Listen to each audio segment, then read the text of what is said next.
La leucémie lymphoïde chronique, ou LLC, est la forme la plus courante de leucémie chez l'adulte. Bien qu'elle touche généralement les adultes plus âgés, ce type de leucémie peut survenir à n'importe quel âge et il est plus courant chez les hommes que chez les femmes. La LLC est un type de cancer du sang qui prend naissance dans la moelle osseuse. La moelle osseuse est le tissu mou à l'intérieur des os où se forment les cellules souches et les trois principaux types de cellules sanguines: les globules blancs, les globules rouges et les plaquettes. Les causes de cette leucémie sont inconnues. Elle ne peut pas être transmise et on ne peut pas la prévenir. Si un membre de votre famille est touché par la leucémie lymphoïde chronique, il est possible que vous soyez plus à risque de la contracter à votre tour. Le risque est toutefois faible et la plupart des personnes ayant une LLC ne présentent pas d'antécédents familiaux de cette maladie. Dans le cas de la LLC, un problème dans l'ADN d'un globule blanc appelé lymphocyte transforme les cellules normales en cellules leucémiques. L'ADN est le matériel qui contient toute l'information sur notre apparence et le fonctionnement de notre corps. Chaque information figure sur un segment différent de l'ADN qu'on appelle gène. Les gènes indiquent à une cellule comment fabriquer une protéine précise qui lui sera utile pour croître et survivre. L'ADN est organisé en filaments étroitement enroulés, appelés chromosomes, qui contiennent des milliers de gènes. Nous avons 23 paires de chromosomes, lesquels diffèrent tous par leur longueur, leur forme, ainsi que le nombre et le type de gènes qu'ils portent. Environ 80% des personnes atteintes de leucémie lymphoïde chronique présentent au moins l'une des 4 modifications courantes de leurs chromosomes. La modification la plus fréquente est la délétion. Celle-ci consiste en l'absence d'une partie d'un chromosome. Dans la LLC, ces délétions affectent généralement les chromosomes 11, 13 et 17.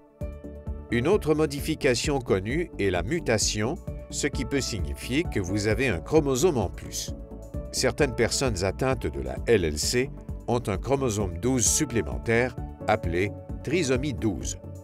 Il peut également y avoir des modifications au niveau des gènes TP53 ou IGHV, appelées mutation TP53 et mutation IGHV.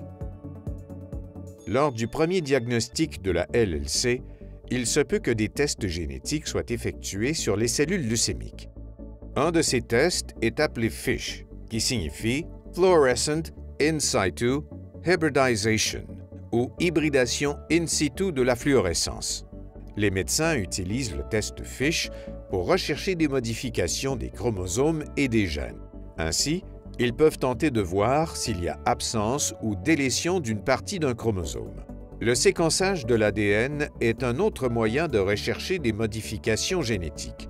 Dans le cas de la LLC, les médecins utilisent ce test pour rechercher des défauts ou des mutations dans certains gènes. Ils peuvent, entre autres, chercher des anomalies dans le gène TP53.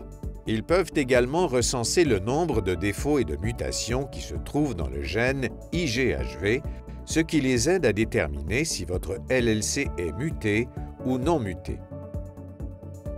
Ces tests génétiques aident les médecins à choisir le type de traitement. Ils permettent également de fournir des informations sur le comportement de la leucémie.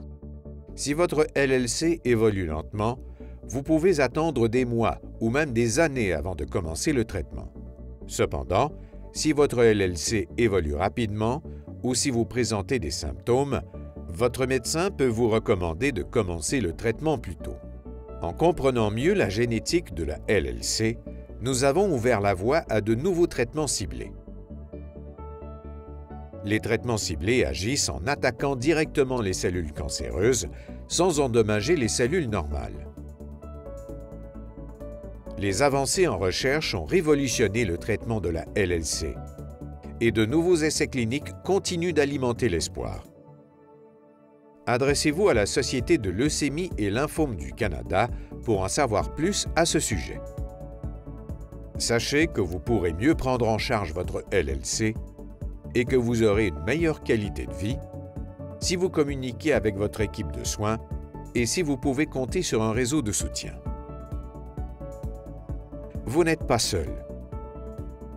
La Société de leucémie et lymphome du Canada est là pour vous aider à comprendre la LLC et à gérer votre expérience.